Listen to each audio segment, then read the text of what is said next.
أعوذ بالله السميع العليم من الشيطان الرجيم. بسم الله الرحمن الرحيم. تبارك الذي بيده الملك وهو على كل شيء قدير، الذي خلق الموت والحياة ليبلوكم أيكم أحسن عملا، وهو العزيز الغفور، الذي خلق 7 سماوات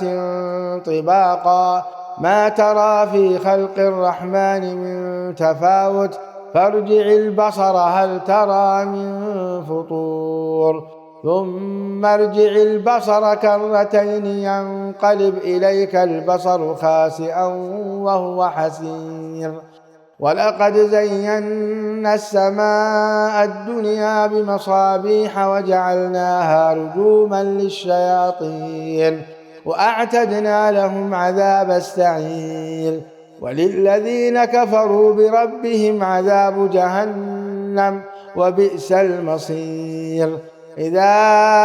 ألقوا فيها سمعوا لها شهيقا وهي تفور تكاد تميز من الغيظ، كلما ألقي فيها فوج سألهم خزنتها ألم يأتكم نذير؟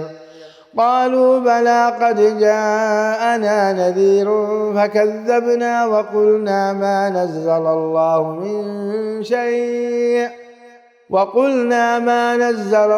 من شيء إن أنتم إلا في ضلال كبير. وقالوا لو كنا نسمع أو نعقل ما كنا في أصحاب السعير، فاعترفوا بذنبهم فسحقا لأصحاب السعير. إن الذين يخشون ربهم بالغيب لهم مغفرة وأجر كبير. وأسروا قولكم أو اجهروا به إنه عليم بذات الصدور. ألا يعلم من خلق وهو اللطيف الخبير. هو الذي جعل لكم الأرض ذلولا فامشوا في مناكبها وكلوا من رزقه وإليه النشور. أأمنتم من في السماء أن يخسف بكم الأرض فإذا هي تمور، أم أمنتم من في السماء أن يرسل عليكم حاصبا فستعلمون كيف نذير. ولقد كذب الذين من قبلهم فكيف كان نكير. أولم يروا إلى الطير فوقهم صافات ويقبضن ما يمسكهن إلا الرحمن إنه بكل شيء بصير. أمن هذا الذي هو جند لكم ينصركم من دون الرحمن إن الكافرون إلا في غرور. أمن هذا الذي يرزقكم إن أمسك رزقه بل لجوا في عتو ونفور. أفمن يمشي مكبا على وجهه أهدى أمن يمشي سويا على صراط مستقيم. قل هو الذي أنشأكم وجعل لكم السمع والأبصار والأفئدة قليلا ما تشكرون. قل هو الذي ذرأكم في الأرض وإليه تحشرون. ويقولون متى هذا الوعد إن كنتم صادقين. قل إنما العلم عند الله وإنما أنا نذير مبين. فلما رأوه زلفة سيئت وجوه الذين كفروا وقيل هذا الذي كنتم به تدعون. قل أرأيتم إن أهلكني الله ومن معي أو رحمنا فمن يجير الكافرين من عذاب أليم قل هو الرحمن آمنا به وعليه توكلنا فستعلمون من هو في ضلال مبين قل أرأيتم إن أصبح ماؤكم غورا فمن يأتيكم بماء معين بسم الله الرحمن الرحيم نون والقلم وما يسطرون ما أنت بنعمة ربك بمجنون وإن لك لأجرا غير ممنون وإنك لعلى خلق عظيم فستبصر ويبصرون بأيكم المفتون إن ربك هو أعلم بمن ضل عن سبيله وهو أعلم بالمهتدين فلا تطع المكذبين ودوا لو تدهن فيدهنون ولا تطع كل حلاف مهين هماز مشاء بنميم مناع للخير معتد أثيم عتل بعد ذلك زنيم أن كان ذا مال وبنين إذا تتلى عليه آياتنا قال أساطير الأولين سنسمه على الخرطوم إنا بلوناهم كما بلونا أصحاب الجنة إذ أقسموا ليصرمنها مصبحين ولا يستثنون فطاف عليها طائف من ربك وهم نائمون فأصبحت كالصريم فتنادوا مصبحين أن اغدوا على حرثكم إن كنتم صارمين فانطلقوا وهم يتخافتون ألا يدخلنها اليوم عليكم مسكين وغدوا على حرد قادرين فلما رأوها قالوا إنا لضالون بل نحن محرومون قال أوسطهم ألم أقل لكم لولا تسبحون قالوا سبحان ربنا إنا كنا ظالمين فأقبل بعضهم على بعض يتلاومون قالوا يا ويلنا إنا كنا طاغين عسى ربنا أن يبدلنا خيرا منها إنا إلى ربنا راغبون كذلك العذاب ولعذاب الآخرة أكبر لو كانوا يعلمون إن للمتقين عند ربهم جنات النعيم أفنجعل المسلمين كالمجرمين ما لكم كيف تحكمون أم لكم كتاب فيه تدرسون إن لكم فيه لما تخيرون أم لكم أيمان علينا بالغة إلى يوم القيامة إن لكم لما تحكمون سلهم أيهم بذلك زعيم أم لهم شركاء فليأتوا بشركائهم إن كانوا صادقين يوم يكشف عن ساق ويدعون إلى السجود فلا يستطيعون خاشعة أبصارهم ترهقهم ذلة وقد كانوا يدعون إلى السجود وهم سالمون فذرني ومن يكذب بهذا الحديث سنستدرجهم من حيث لا يعلمون وأملي لهم إن كيدي متين أم تسألهم أجرا فهم من مغرم مثقلون أم عندهم الغيب فهم يكتبون فاصبر لحكم ربك ولا تكن كصاحب الحوت إذ نادى وهو مكظوم لولا أن تداركه نعمة من ربه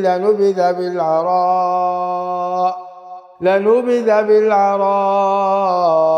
وهو مذموم فاجتباه ربه فجعله من الصالحين وإن يكاد الذين كفروا ليزلقونك بأبصارهم لما سمعوا الذكر ويقولون إنه لمجنون وما هو إلا ذكر للعالمين. بسم الله الرحمن الرحيم. الحاقة ما الحاقة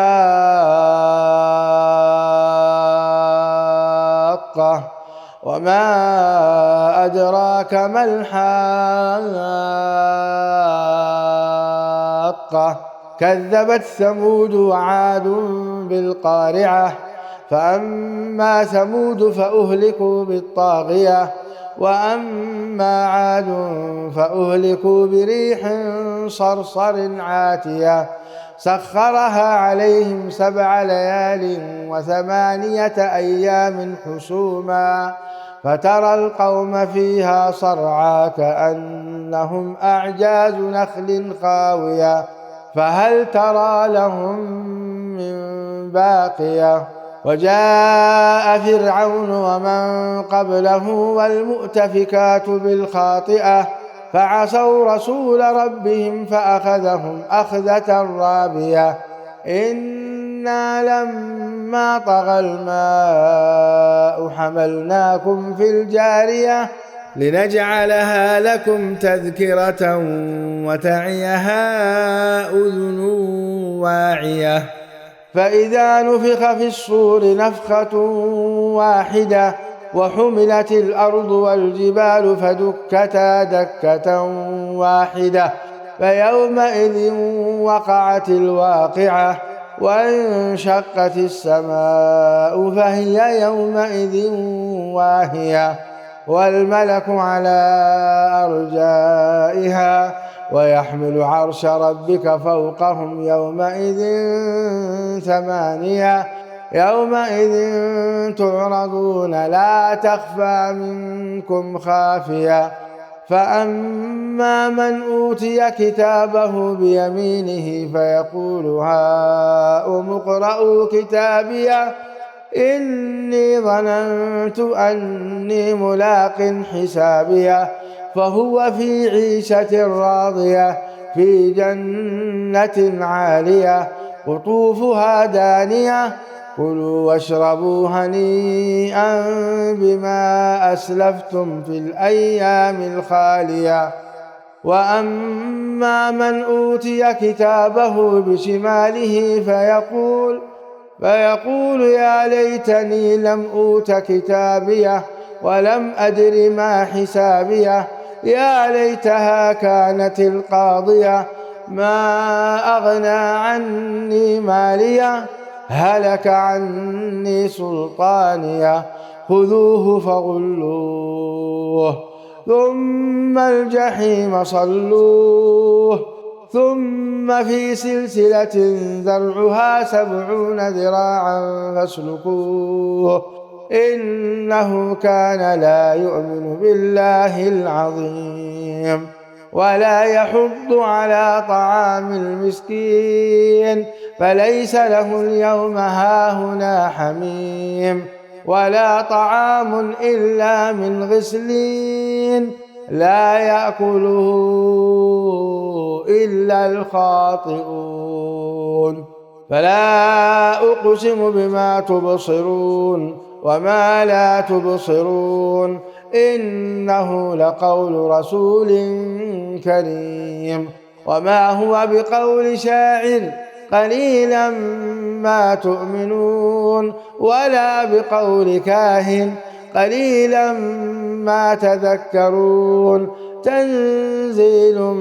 من رب العالمين ولو تقول علينا بعض الأقاويل لأخذنا منه باليمين ثم لقطعنا منه الوتين فما منكم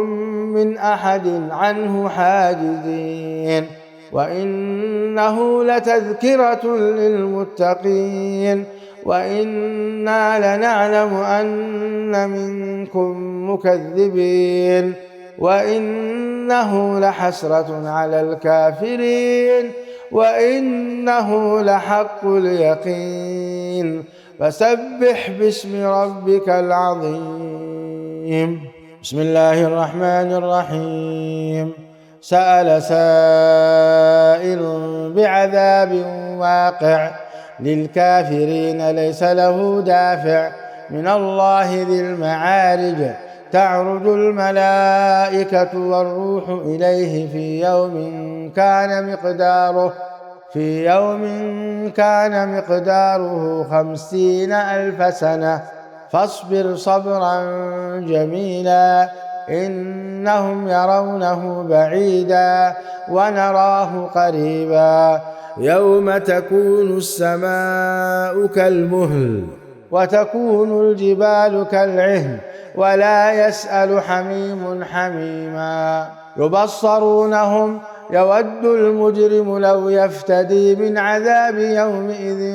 ببنيه وصاحبته وأخيه وفصيلته التي تؤويه ومن في الأرض جميعا ثم ينجيه كلا إنها لظى نزاعة للشوى تدعو من أدبر وتولى وجمع فأوعى إن الإنسان خلق هلوعا إذا مسه الشر جزوعا وإذا مسه الخير منوعا إلا المصلين الذين هم على صلاتهم دائمون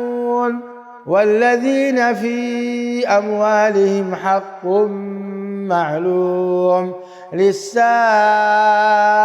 والمحروم والذين يصدقون بيوم الدين والذين هم من عذاب ربهم مشفقون إن عذاب ربهم غير مأمون والذين هم لفروجهم حافظون إلا على أزواجهم أو ما ملكت أيمانهم فإنهم غير ملومين فمن ابتغى وراء ذلك فأولئك هم العادون والذين هم لأماناتهم وعهدهم راعون والذين هم بشهاداتهم قائمون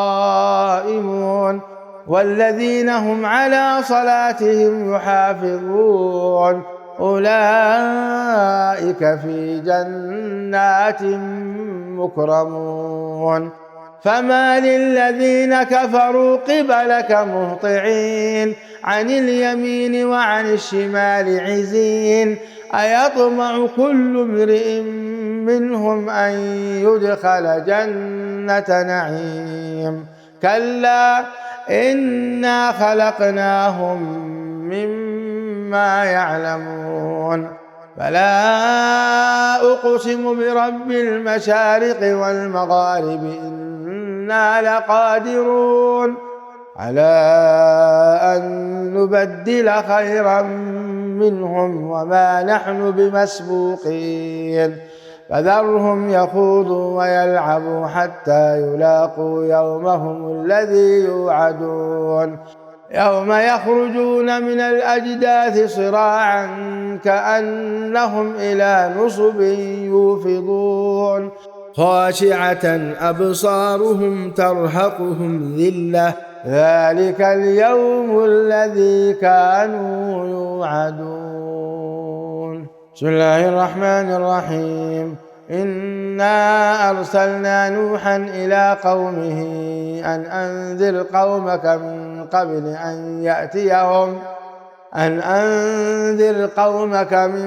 قبل أن يأتيهم عذاب أليم. قال يا قوم إني لكم نذير مبين أن اعبدوا الله واتقوه وأطيعون يغفر لكم من ذنوبكم ويؤخركم إلى أجل مسمى إن أجل الله إذا جاء لا يؤخر لو كنتم تعلمون. قال رب إني دعوت قومي ليلا ونهارا فلم يزدهم دعائي إلا فرارا وإني كلما دعوتهم لتغفر لهم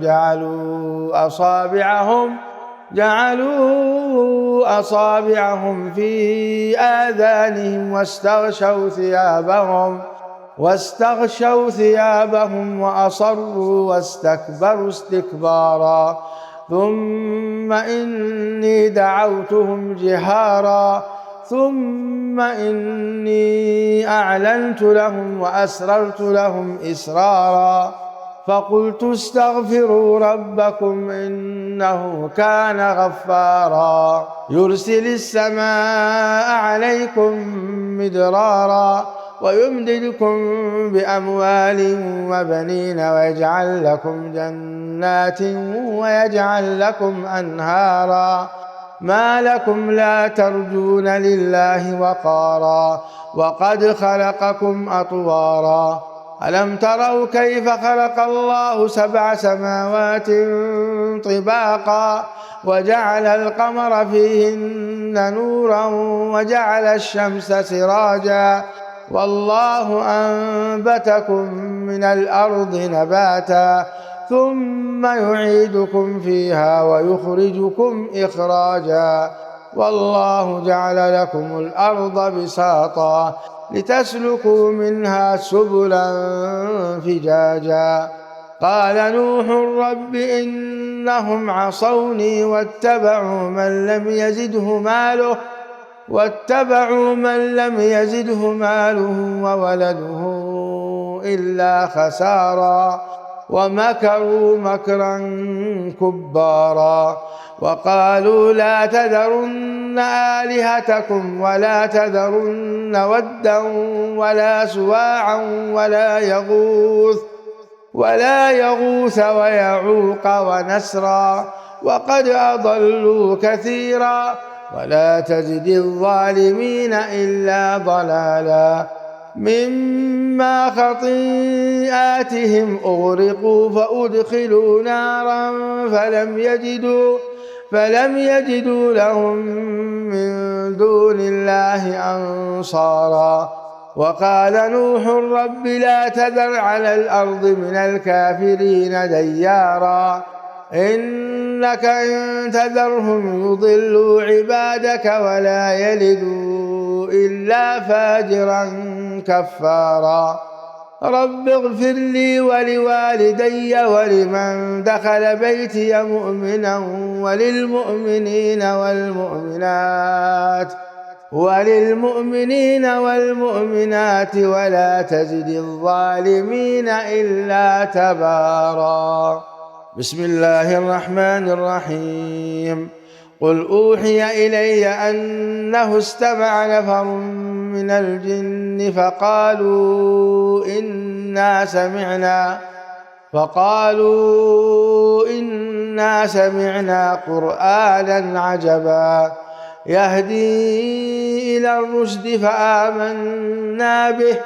ولن نشرك بربنا أحدا وأنه تعالى جد ربنا ما اتخذ صاحبة ولا ولدا وأنه كان يقول سفيهنا على الله شططا وأنا ظننا أن لن تقول الإنس والجن على الله كذبا وأنه كان رجال من الإنس يعوذون برجال من الجن فزادوهم رهقا وأنهم ظنوا كما ظننتم أن لن يبعث الله أحدا وأنا لمسنا السماء فوجدناها ملئت حرسا شديدا وشهبا وأنا كنا نقعد منها مقاعد للسمع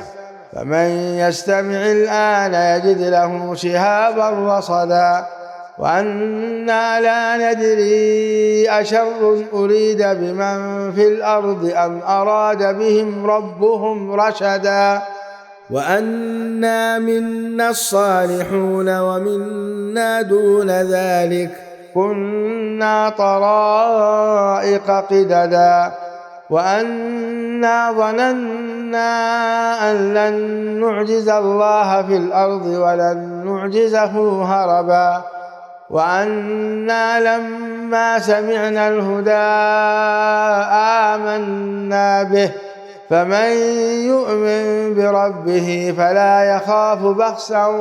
ولا رهقا. أعوذ بالله السميع العليم من الشيطان الرجيم. وأنا منا المسلمون ومنا القاسطون فمن أسلم فأولئك تحروا رشدا وأما القاسطون فكانوا لجهنم حطبا وأن لو استقاموا على الطريقة لأسقيناهم ماء غدقا لنفتنهم فيه ومن يعرض عن ذكر ربه يسلكه عذابا صعدا وأن المساجد لله فلا تدعوا مع الله أحدا وأنه لما قام عبد الله يدعوه كادوا يكونون عليه لبدا قل إنما أدعو ربي ولا أشرك به أحدا قل إني لا أملك لكم ضرا ولا رشدا قل إني لن يجيرني من الله أحد ولن أجد من دونه ملتحدا إلا بلاغا من الله ورسالاته ومن يعص الله ورسوله فإن له نار جهنم خالدين فيها أبدا حتى إذا رأوا ما يوعدون فسيعلمون من أضعف ناصرا وأقل عددا قل إن أدري أقريب ما توعدون أم يجعل له ربي أمدا عالم الغيب فلا يظهر على غيبه أحدا إلا من ارتضى من رسول فإنه يسلك من بين يديه ومن خلفه رصدا ليعلم أن قد أبلغوا رسالات ربهم وأحاط بما لديهم وأحصى كل شيء عددا. بسم الله الرحمن الرحيم. يا أيها المزمل قم الليل إلا قليلا نصفه أو انقص منه قليلا أو زد عليه ورتل القرآن ترتيلا إنا سنلقي عليك قولا ثقيلا إن ناشئة الليل هي أشد وطئا وأقوم قيلا إن لك في النهار سبحا طويلا واذكر اسم ربك وتبتل إليه تبتيلا رب المشرق والمغرب لا إله إلا هو فاتخذه وكيلا واصبر على ما يقولون واهجرهم هجرا جميلا وذرني والمكذبين أولي النعمة ومهلهم قليلا إن لدينا أنكالا وجحيما وطعاما ذا غصة وعذابا أليما يوم ترجف الأرض والجبال وكانت الجبال كثيبا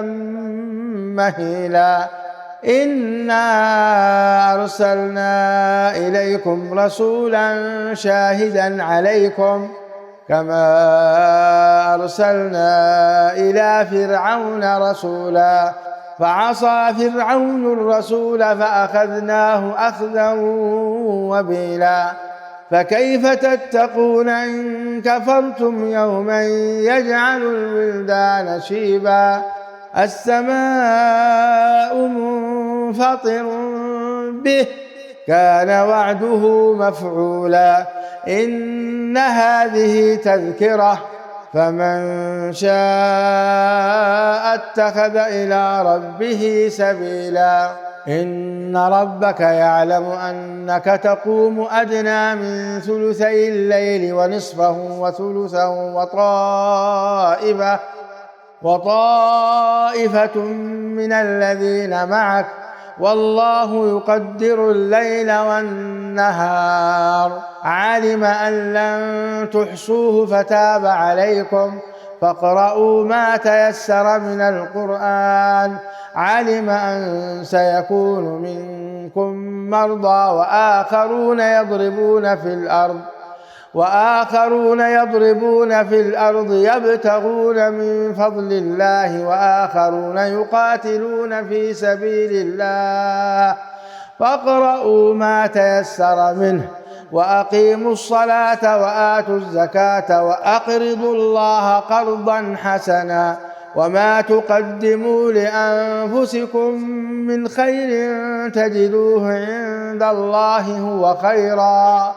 هو خيرا وأعظم أجرا واستغفروا الله إن الله غفور رحيم بسم الله الرحمن الرحيم يا أيها المدثر قم فأنذر وربك فكبر وثيابك فطهر والرجز فاهجر ولا تمنن تستكثر ولربك فاصبر فإذا نقر في الناقور فذلك يومئذ يوم عسير على الكافرين غير يسير ذرني ومن خلقت وحيدا وجعلت له مالا ممدودا وبنين شهودا ومهدت له تمهيدا ثم يطمع أن أزيد كلا إنه كان لآياتنا عنيدا سأرهقه صعودا إنه فكر وقدر فقتل كيف قدر ثم قتل كيف قدر ثم نظر ثم عبس وبصر ثم أدبر واستكبر فقال إن هذا إلا سحر يؤثر إن هذا إلا قول البشر سأصليه سقر وما أدراك ما سقر لا تبقي ولا تذر لواحة للبشر عليها 19 وما جعلنا أصحاب النار إلا ملائكة وما جعلنا عدتهم إلا فتنة للذين كفروا ليستيقن الذين أوتوا الكتاب ويزداد الذين آمنوا إيمانا ولا يرتاب الذين أوتوا الكتاب والمؤمنون وليقول الذين في قلوبهم مرض والكافرون ماذا أراد الله بهذا مثلا كذلك يضل الله من يشاء ويهدي من يشاء وما يعلم جنود ربك إلا هو وما هي إلا ذكرى للبشر كلا والقمر والليل إذ أدبر والصبح إذا أسفر إنها لإحدى الكبر نذيرا للبشر لمن شاء منكم أن يتقدم أو يتأخر كل نفس بما كسبت رهينة إلا أصحاب اليمين في جنات يتساءلون عن المجرمين ما سلككم في سقر قالوا لم نك من المصلين ولم نك نطعم المسكين وكنا نخوض مع الخائضين وكنا نكذب بيوم الدين حتى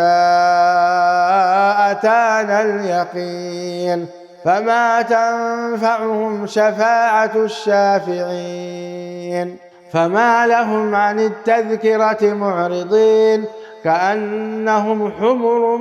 مستنفرة فرت من قسورة بل يريد كل امرئ منهم أن يؤتى صحفا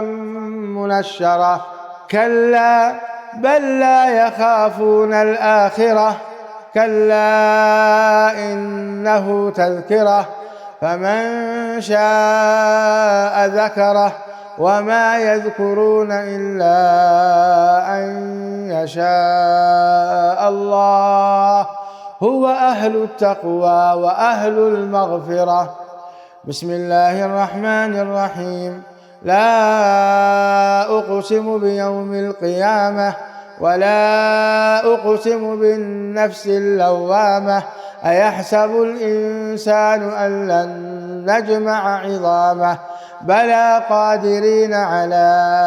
أن نسوي بنانه بل يريد الإنسان ليفجر أمامه يسأل أيان يوم القيامة فإذا برق البصر وخسف القمر وجمع الشمس والقمر يقول الإنسان يومئذ أين المفر كلا لا وزر إلى ربك يومئذ المستقر ينبأ الإنسان يومئذ بما قدم وأخر بل الإنسان على نفسه بصيرة ولو ألقى معاذيره لا تحرك به لسانك لتعجل به إن علينا جمعه وقرآنه فإذا قرأناه فاتبع قرآنه ثم إن علينا بيانه كلا بل تحبون العاجلة وتذرون الآخرة وجوه يومئذ ناظرة إلى ربها ناظرة ووجوه يومئذ باسرة تظن أن يفعل بها فاقرة كلا إذا بلغت التراقي وقيل من راق وظن أنه الفراق والتفت الساق بالساق إلى ربك يومئذ المساق فلا صدق ولا صلى ولكن كذب وتولى ثم ذهب إلى أهله يتمطى أولى لك فأولى ثم أولى لك فأولى أيحسب الإنسان أن يترك سدى ألم يك نطفة من مني يمنى ثم كان علقة فخلق فسوى فجعل منه الزوجين الذكر والأنثى أليس ذلك بقادر على أن يحيي الموتى. بسم الله الرحمن الرحيم. هل أتى على الإنسان حين من الدهر لم يكن شيئا مذكورا إنا خلقنا الإنسان من نطفة أمشاج نبتليه فجعلناه سميعا بصيرا إنا هديناه السبيل إما شاكرا وإما كفورا إنا أعتدنا للكافرين سلاسل وأغلالا وسعيرا إن الأبرار يشربون من كأس كان مزاجها كافورا عينا يشرب بها عباد الله يفجرونها تفجيرا يوفون بالنذر ويخافون يوما كان شره مستطيرا ويطعمون الطعام على حبه مسكينا ويتيما وأسيرا إنما نطعمكم لوجه الله لا نريد منكم جزاء ولا شكورا إنا نخاف من ربنا يوما عبوسا قمطريرا فوقاهم الله شر ذلك اليوم ولقاهم نضرة وسرورا وجزاهم بما صبروا جنة وحريرا متكئين فيها على الأرائك لا يرون فيها شمسا ولا زمهريرا ودانية عليهم ظلالها وذللت قطوفها تذليلا ويطاف عليهم بآنية من فضة وأكواب كانت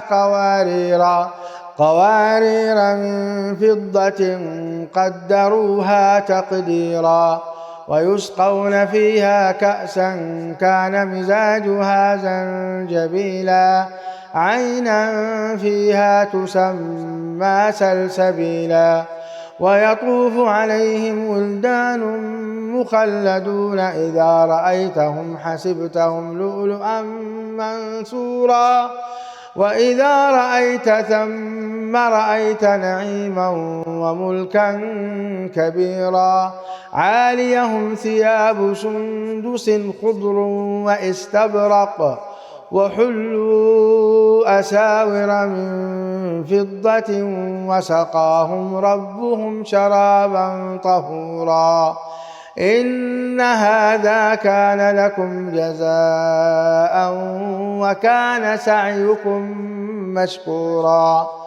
إنا نحن نزلنا عليك القرآن تنزيلا فاصبر لحكم ربك ولا تطع منهم آثما أو كفورا واذكر اسم ربك بكرة وأصيلا ومن الليل فاسجد له وسبحه ليلا طويلا إن هؤلاء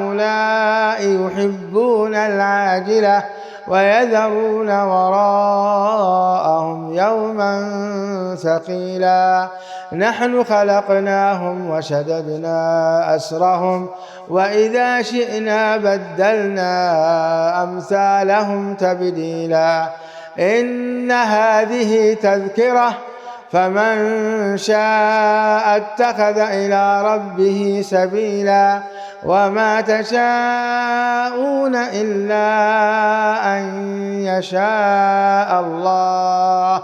إن الله كان عليما حكيما يدخل من يشاء في رحمته والظالمين أعد لهم عذابا أليما.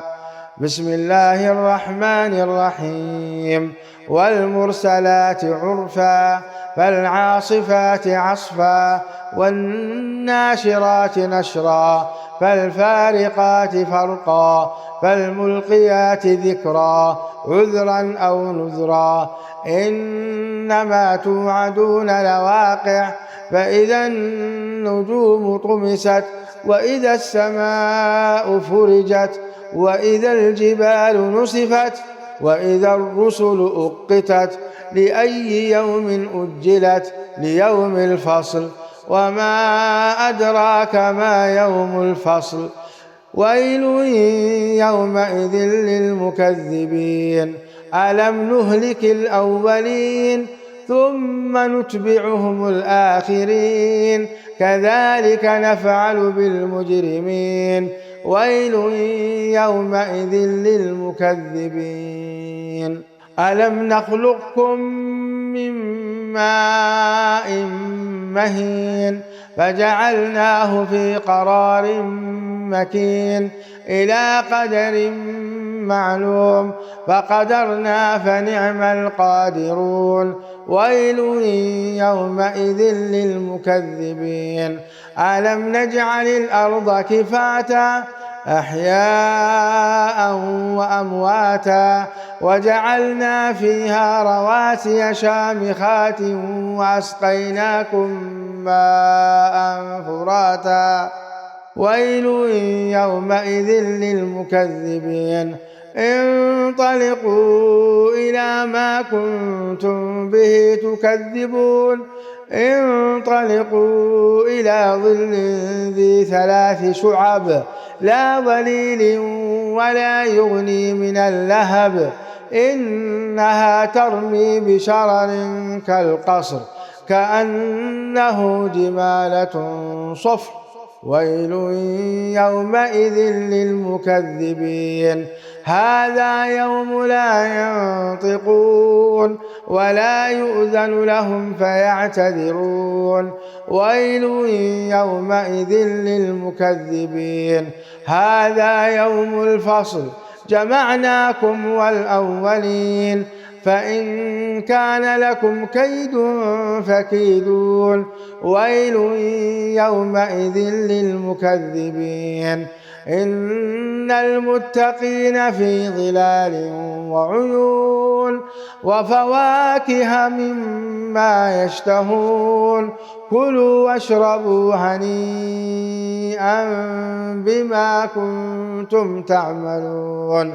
إنا كذلك نجزي المحسنين ويل يومئذ للمكذبين كلوا وتمتعوا قليلا إنكم مجرمون ويل يومئذ للمكذبين وإذا قيل لهم اركعوا لا يركعون ويل يومئذ للمكذبين فبأي حديث بعده يؤمنون.